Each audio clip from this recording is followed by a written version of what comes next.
Good afternoon, everyone, and welcome to Café Scientifique 21.0, how the next generation AI is transforming the automotive industry. And I'm really happy to be here today. It's our first day of a semester. I'm really excited, and today we have Miss Dr. Branka Jovanovic, right? Correct. Good. Can I call you Branka? Yes, of course. Perfect. So we're discussing here about the automotive industry, how AI are transforming this industry itself.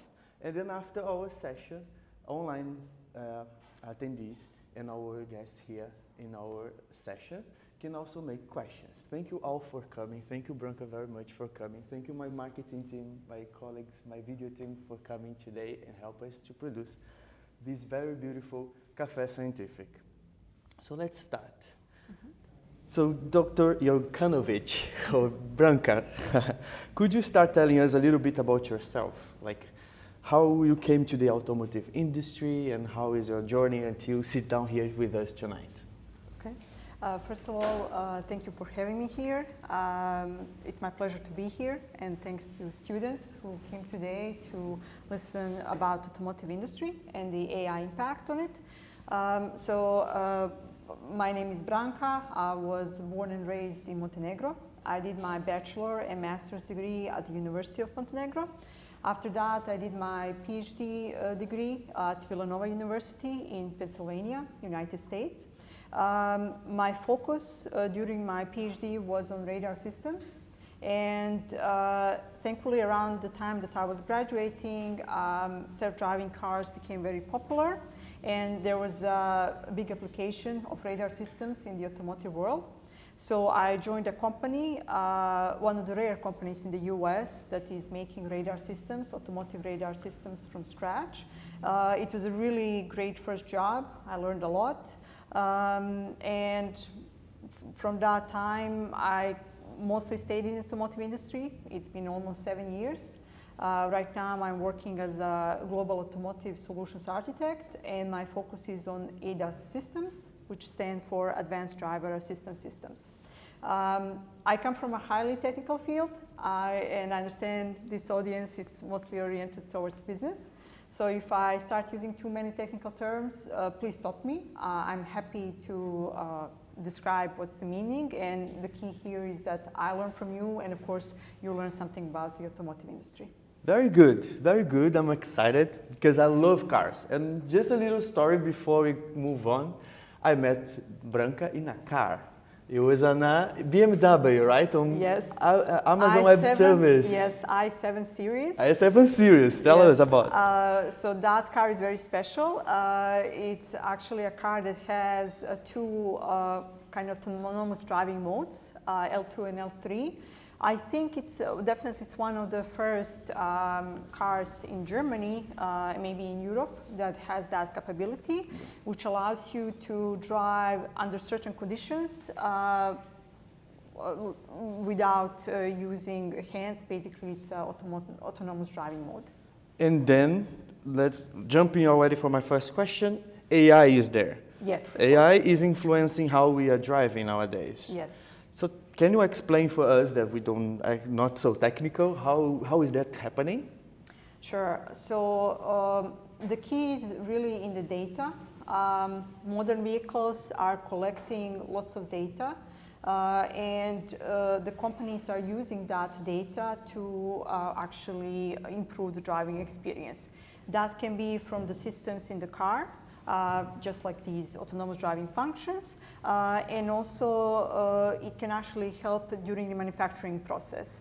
So it can make the existing processes more efficient and in that way more sustainable. It can also provide more comfort to the driver, not just in terms of autonomous driving functions, but also to have more personalized experience. So if you look at the impact that the AI is making in the automotive industry, it's not just one sector, it's across different automotive industry sectors. So it is really a big impact, and we are still going through it. We are still finding out new ways where AI can help. Amazing. But imagine, for example, I love cars, I told you, right? We met in a car. But I love to drive my car. I don't want AI to drive my car. It's my car, right? Imagine how still, let's say, how AI can still help me. Sure. So we've seen, at least in most of the vehicles today, that you don't have to give up on driving, right? Okay. And actually, by default, autonomous driving is available only under certain conditions. So I do believe that for car lovers, I'm the same. There'll be always an option to actually drive your own car. But besides that, if we don't just focus on the autonomous driving functions, there's this personalized experience, right? Okay. So it's your car, and it's collecting there is data about you, of course, if you want to be collected. So why not use that data to give you suggestions, recommendations that really work for you? Like, for example, you love a certain cuisine, so along the way, the car will suggest you which restaurants to visit. Or if you prefer certain sport activities, the car might also suggest certain venues that you want to visit. Finally, if we reach the stage where you can read a book while the car is driving. I can never read a book when I'm driving. I cannot. Maybe, who knows, the industry is moving towards that direction. Then in that case, it does make sense that you have a completely personalized experience, as if you were in your living room watching Netflix or reading a book, and the car is suggesting TV shows or books that you would like to read. That's impressive. And are we this stage or are we getting to this stage? We are definitely not there yet, okay. But that's something that many automotive companies are looking forward to, and they're working on it. Beautiful. And I see here that we have a lot of benefits for consumers. But what about the benefits for the manufacturers? Like how the industry itself, since we are in a business school, right? How the business can take advantage of this technology? That's a really good question. So first of all, in the manufacturing process, AI can definitely help, and there are already use cases where it's proved its value. So by increasing efficiency, right, manufacturing becomes also more sustainable, less costly. So that definitely helps the manufacturing companies. Now, when it comes to the, let's say, charging some of these functions to the customer, it's a little bit tricky situation, because if we have a fully autonomous vehicle like robotaxis, then the companies can really set the price that makes sense also for them, that is sustainable, to help them cover the cost of research and development and also the cost of maintaining those robotaxis. However, we have also seen that when we offer some of these autonomous driving functions, so not at the L5 level, which is the full autonomous driving mode, the customers, some of them are willing to pay for it, but some of them, they are not really willing to pay the full price. We also seen that the regulators are pushing towards adopting more and more of these functions. So then there's a question for the automotive company: should they just put that price as part of the overall vehicle price, or should they offer those packages as something extra?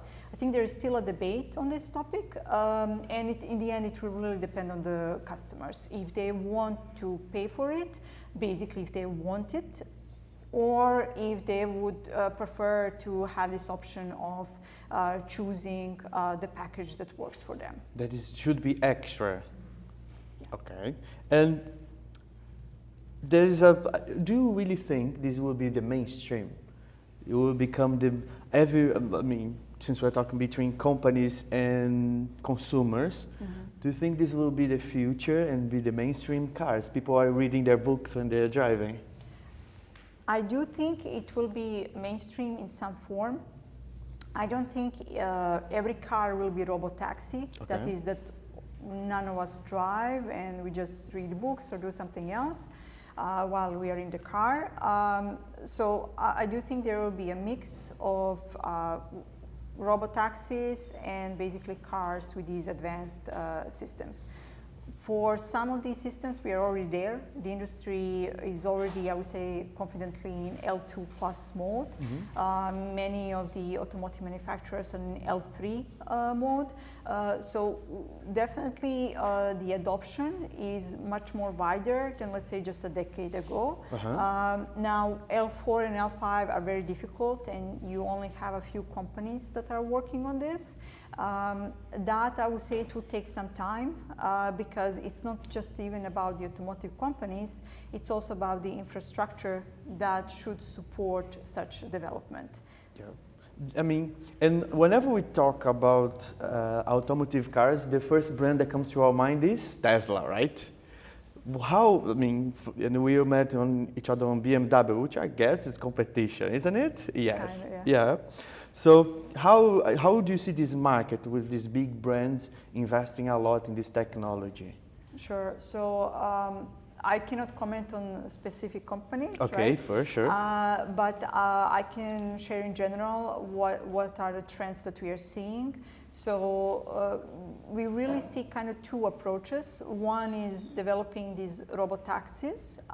That's you see a few US-based companies doing that. Okay. However, since that is a very expensive project, and also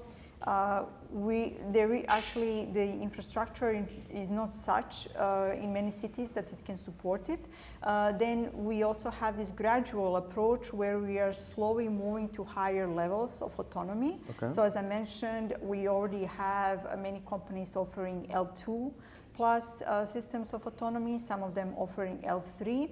So I would say that's that gradual approach. The approach that one company takes significantly impacts that company. So it's not just about the finances, it's also how do you structure that company, right? If you go into the full autonomous driving mode, you have to structure your teams in a specific way. You'll be using a specific set of sensors, like basically hardware that is going to support you on your road to the full autonomy. Whereas if you're working on this gradual approach, in a way you have more options. So you are partly doing what you have already done so far, and then partly you are introducing new ways of the autonomy and manufacturing.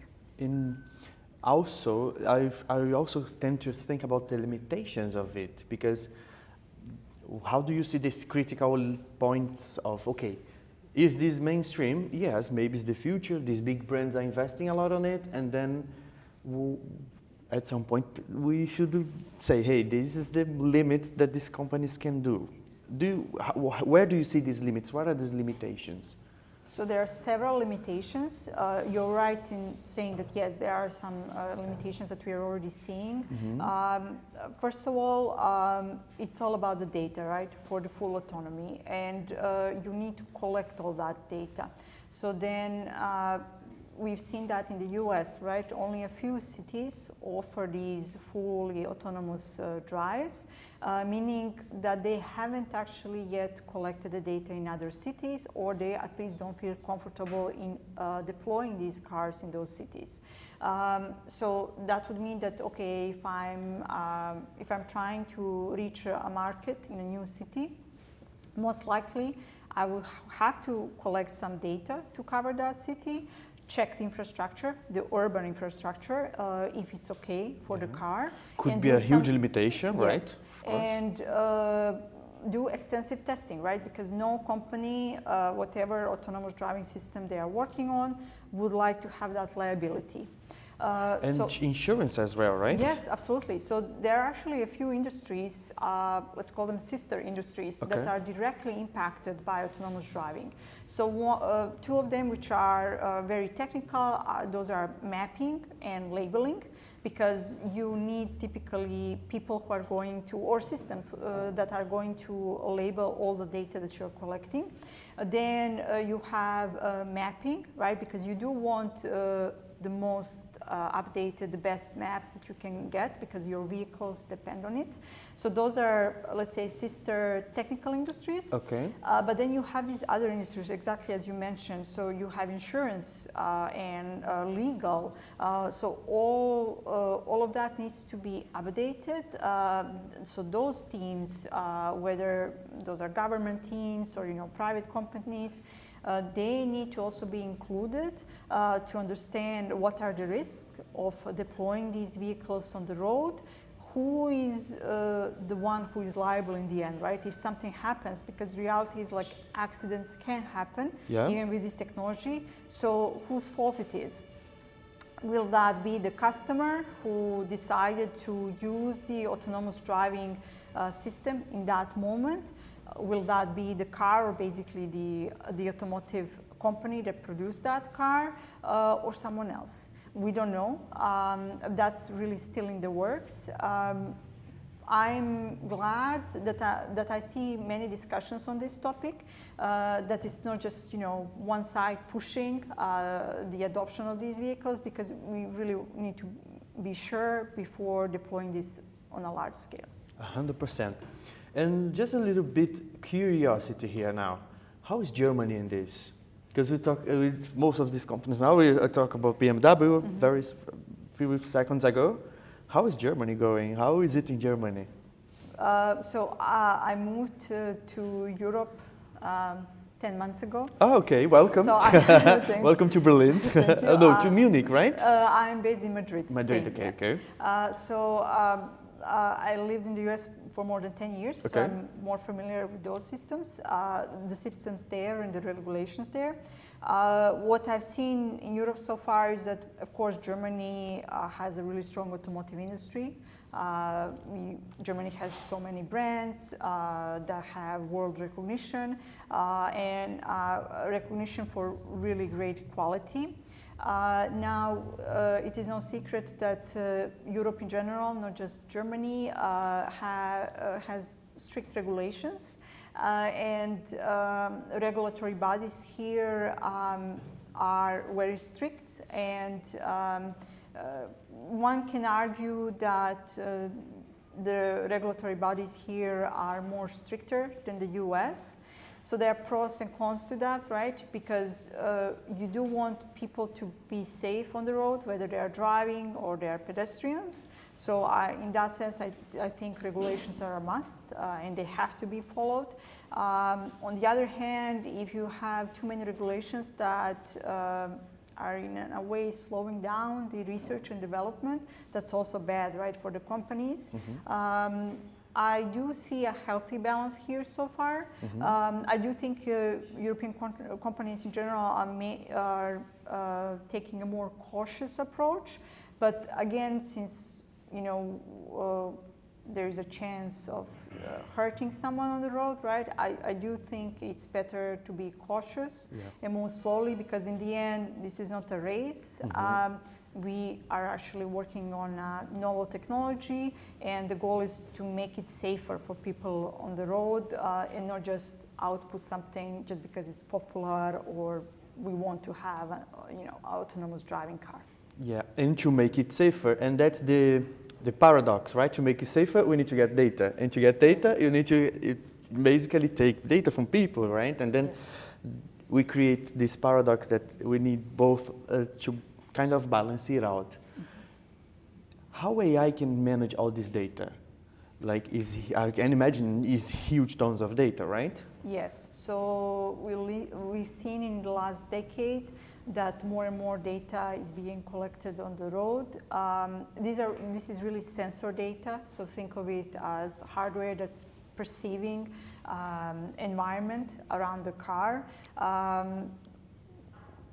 It's not about collecting personally identifiable data. It's really about collecting the data that helps cars make better decisions real time. And of course, the more data you have, in general, you would expect that you will have more valuable information, right? Because not all data is useful. So you will have to do some processing in order to extract the valuable information. It's becoming more difficult for the computers, chips in the car, to process all of that data. So it's been a few years that some of the processes are offloaded to the cloud. So the cars, of course, if there is proper network, are connected to the cloud, and then it's much easier to process some of that data there, and then when we get the results, it goes back to the car, and car makes a decision and moves forward. It is definitely a challenge. We do see, as I mentioned, that the data size keeps growing. And right now we have some ways of handling it. It's not easy. Some of the things still are not able to be, it's not possible to process it in the cloud. Just there is not enough real-time factor. But it's a developing industry, and if you think of also as cloud providers as one of the sister industries, so that's actually another industry that's impacted by the autonomous driving, by the automotive industry, and we do see progress in that area as well. And what you're telling me, as a raw example from someone that is not in this industry, it means that my car is connected to the cloud.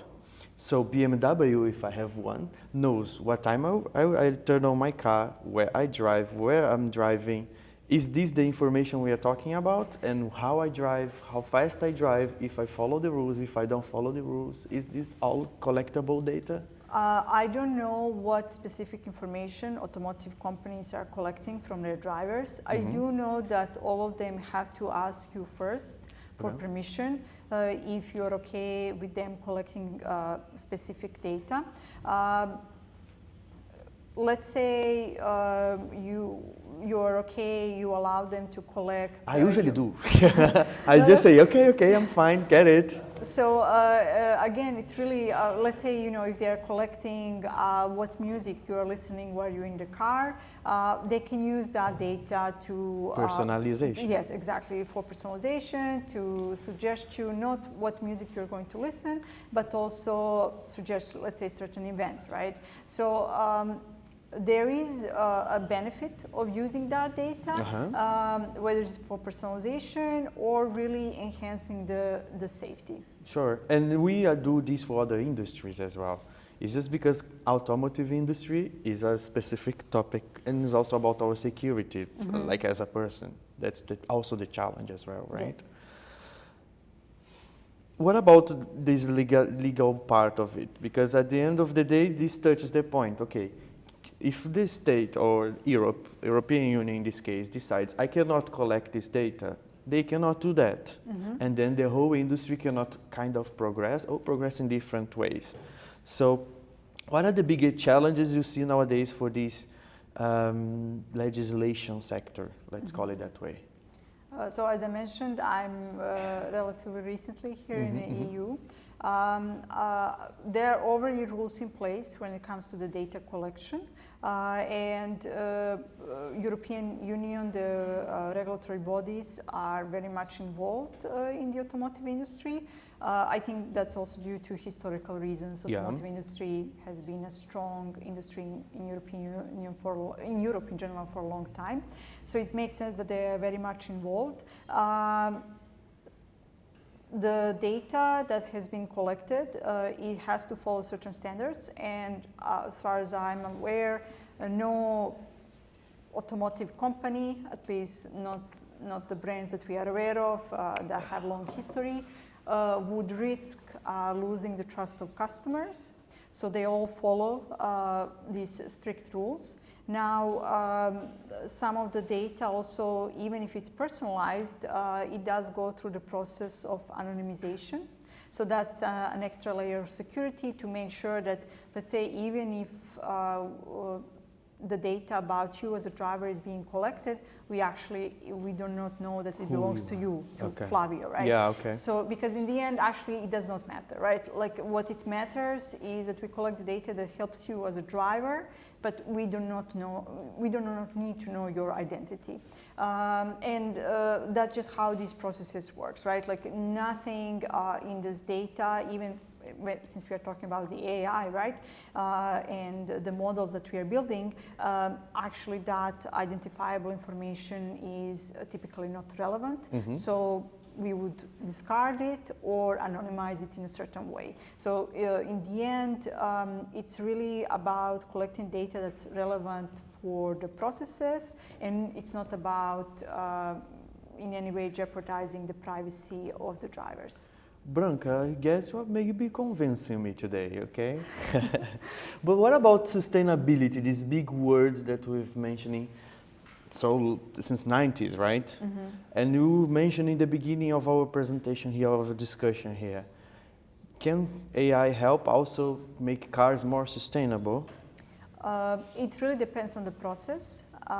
So for example, typically what happens that I've seen is that AI helps the processes being more efficient. And then if you have something more efficient, that would also typically mean it's more sustainable. To give you a clear example, let's say I need to plan for the electricity charging of the vehicles in a country or across the continent. And it's very difficult that's a prediction problem, right? And it can be very difficult because the energy we could be producing more energy in areas where we don't need it as much.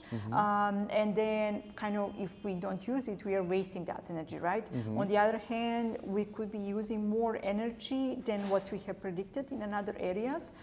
In that situation, we have a problem then with the customers, right? Because they won't be happy and they might resort to alternatives which are not that convenient for them. So if we have, in that specific case, if we have better AI models that have good prediction accuracy, we are actually helping the electricity grid. We are making it more efficient. And in that way, we are actually making it more sustainable because we are not wasting energy or we are not resorting to some alternative solutions and making lives of our customers more difficult.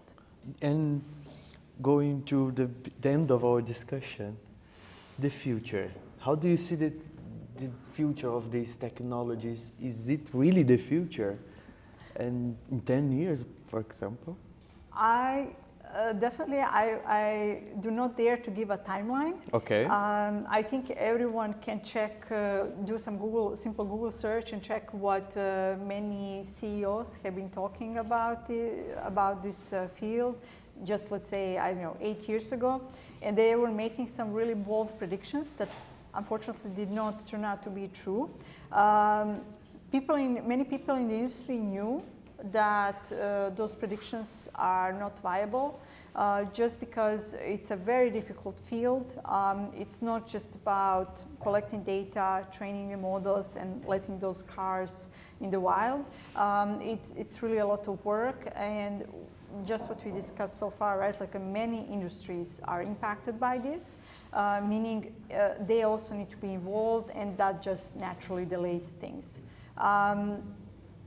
I do think, and we've seen that already, that some systems, some ADAS systems are already on the road. And I like that we are seeing a steady progress in that area. Now, when it comes to the full autonomous driving, I think it will really take some time until it is widely adopted. Okay. And even then, I think it will really depend on the region, because, you know, in some areas, it really wouldn't, maybe it would not even make sense to have it, right? In the end, it's not about just making autonomous driving cars. It's just really about making pedestrians and drivers safe and making systems more efficient, right? Autonomous driving cars is just one way to do it, whether it's through ADAS systems or robot taxis, or it could be even something else, right? But I do think we are heading towards that, and we are seeing the progress in that area. So I'm confident things will just go on in this way in the future as well. Thank you. Thank you so much, Branka, for being here with us and inspire us with these stories, because I already imagine a lot of cars driving by itself around. It is making our life easier. Thank you so much. Let's give a round of applause for Branka, please. Thank you. And now, I leave usually the last 20 minutes for our students to make questions. If you have a question, please raise your hand so we can give you a close. You have 3 already. Let's start here. Good job. Please tell us your name and your question. Thank you, Brenda. My name is Lorenzo. I'm a student here in BSBI. I was thinking about your opinion, if you can foresee a future where this kind of technology increases speed and safety in cars. If you can imagine safer and quicker traveling by car. Sure. So since you mentioned specifically Europe, right? I think these systems are definitely in the development in many European companies, automotive companies.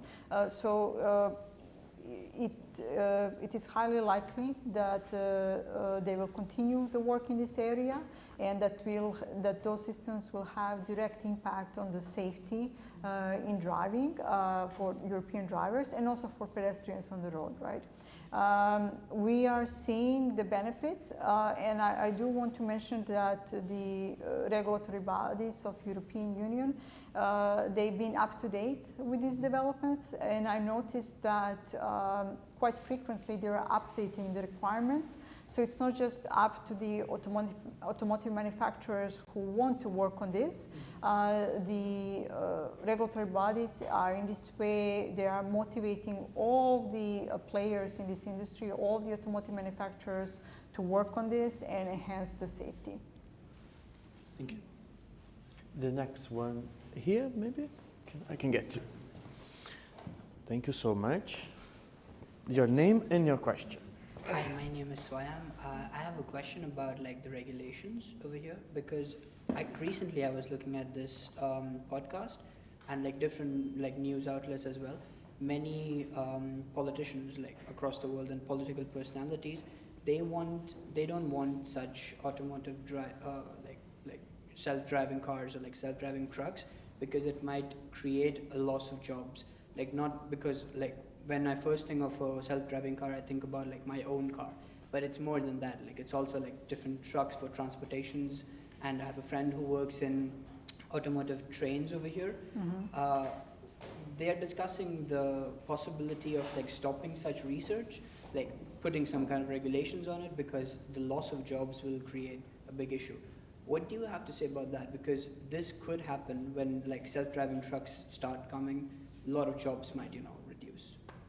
That's a very good question. You're right, like this is something that is a topic not just for customers or drivers, but also for other industries like truck, right, like for truck drivers.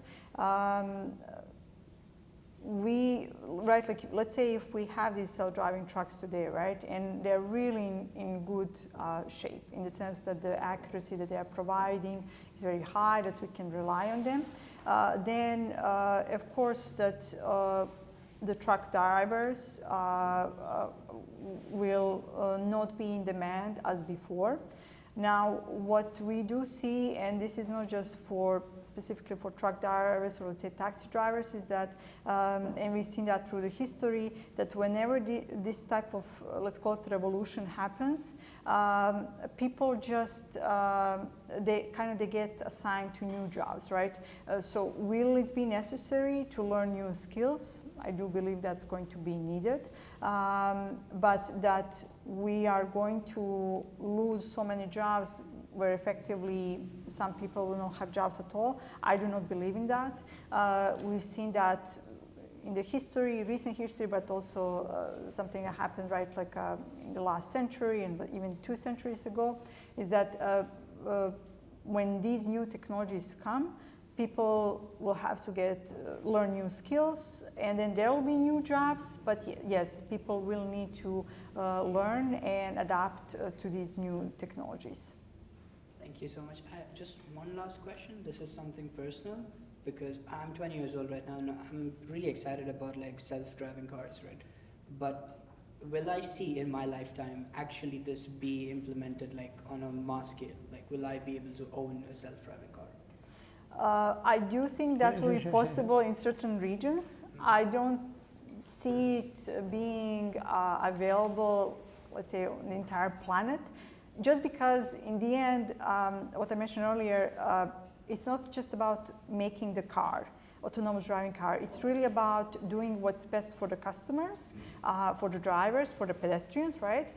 So if, for example, in certain regions, it does not make sense to have that autonomy, then we should not implement it. Or if there is another way, a better way to handle the safety, then we should do that instead of just making robot taxis roam the planet wherever we see fit.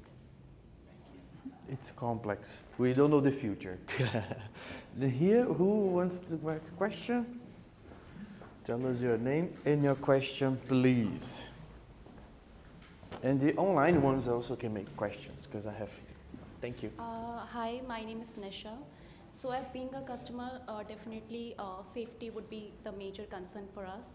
So I would like to know how does AI improve safety, vehicle safety, like how it will going to improve in future, like because we've seen a lot of we are all on social media and we are following social media. We have seen a lot of videos about the failure of AI. So how does it will going to improve in future? Sure. So the goal is that by collecting all this data, again, not personalized data, but just data on the roads, that it would help the vehicle react in real time whenever there is a danger and just the human driver is not able to react on time. So let's say, things happen and sometimes drivers are tired, they don't pay attention to the road, right? And there's a danger, let's say an obstacle.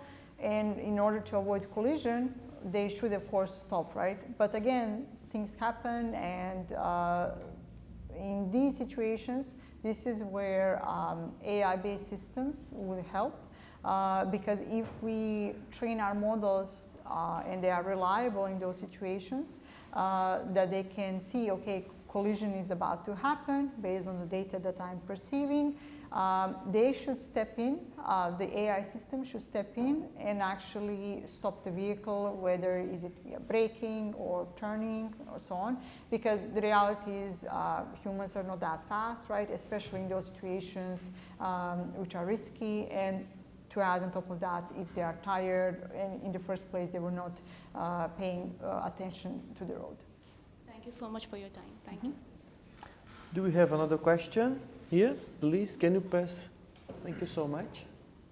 Yeah, hello. My name is Saturba, and I've been into this automotive sector for I was a captain of team for the automobile in my college, in my university. So as you talk about the sustainability part of, like how that AI can integrate, like what are the various factors which are integrated into automobile system for improving the sustainability of the car? What are the various factors with respect to the driving, respect to the charging, or respect to the all the terms, design or the productivity of the car? Sure. We mentioned only one example, right? Like energy charging. The thing is, there are other processes, specifically during the manufacturing, that can help improving the safety and also the efficiency. So let's mention one example when it comes to the safety. Let's say you are an automotive manufacturer of electric vehicles. You need to make sure, and you are producing millions of units, right? You need to make sure that the battery that you're installing is in good shape, that it has no defects, right? Humans cannot do this, right? They cannot check millions of units, and typically with these repetitive actions, humans are not good. That's where AI can help, and we've seen that whenever there are patterns and when you have huge data, this is where AI wins almost all the time when it comes with respect to the human.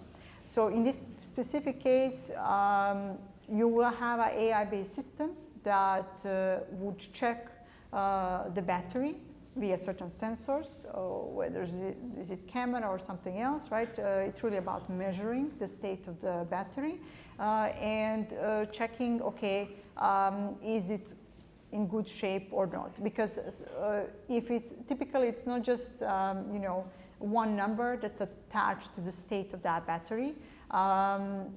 You would need multiple sensors, including cameras, and it's not something that you can just simply describe with some threshold. Let's say, I don't know, if the battery color on this camera image is certain color, right? That's unlikely. You would actually have different types of defects, but with these sensors and with AI, you can design a system that can help you basically classify, is it a good battery or not, and in that way you are putting more safer batteries in the vehicles. There are other examples too. So in the manufacturing process, typically wherever you have lots of data and it is something where you expect certain patterns, this is where it makes sense to have an AI-based system to do either prediction, classification, or something else. And if you, in the end, are getting better accuracy with respect to the traditional methods, then you're having more efficient system. And again, if it's something more efficient, it's less waste, meaning it's more sustainable. Thank you so much. Any other questions? Do we have? I have one. You have one as well. Please. And then I do mine. Okay.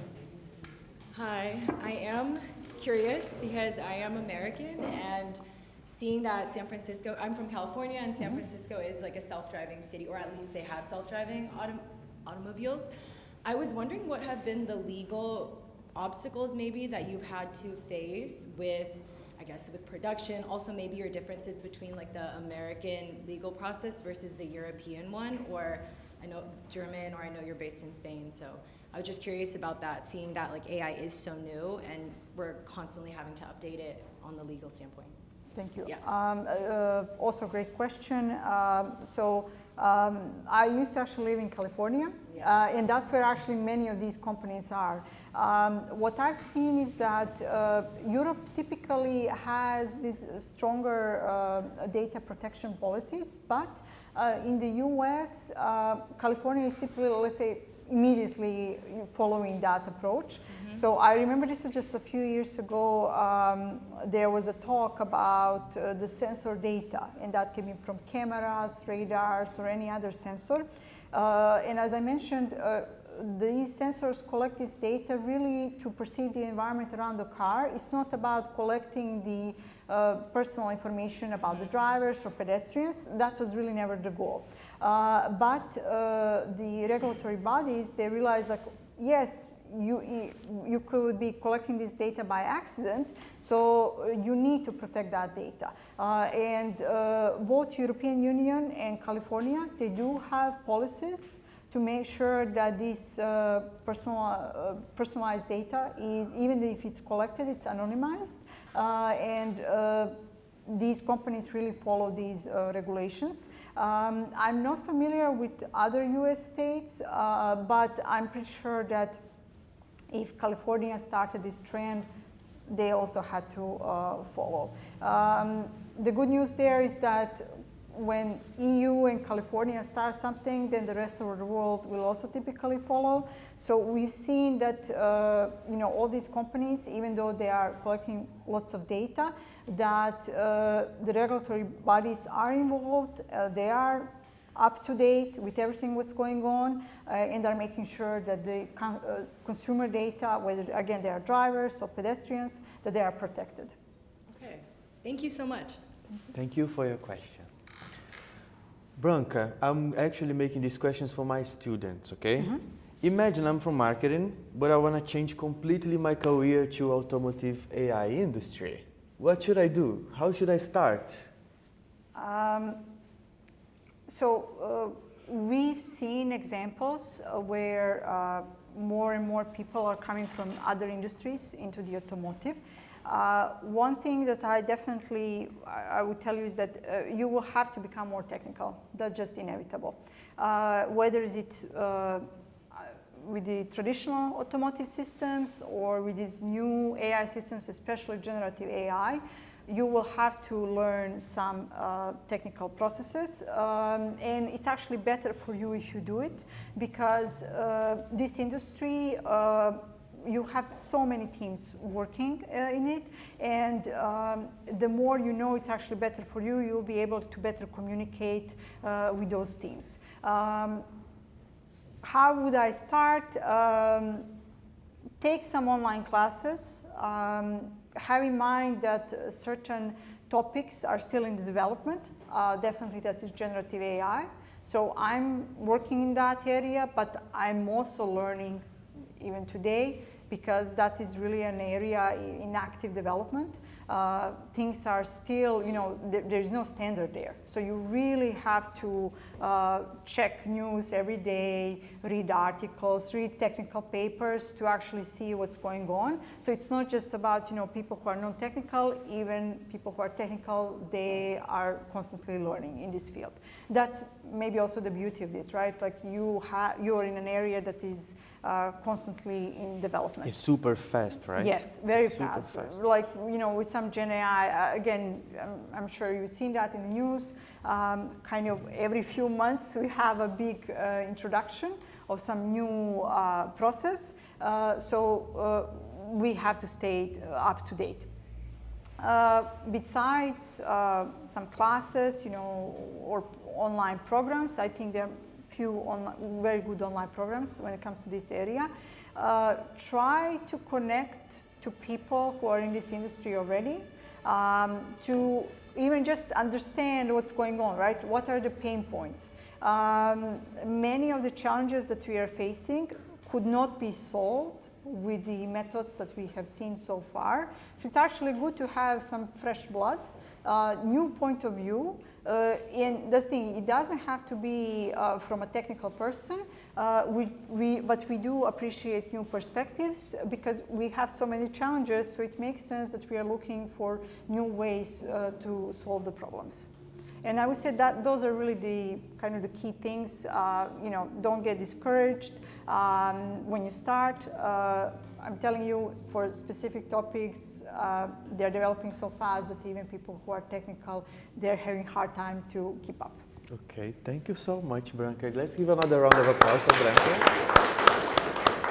I want to say thank you very much for coming. You spend time with us and our students. I want to say thank you for my students that are here today for another beautiful edition of Café Scientifique. I wish you a very beautiful semester. Please be nice to your lecturers, okay? They're nice people. Thank you, my workmates here, my staff that stay with me in another edition. Thank you so much for always supporting me. And see you next time on Café Scientifique. Thank you for the online ones that are always here with me as well. See you next time. Bye-bye. Thank you. And for the with Branca.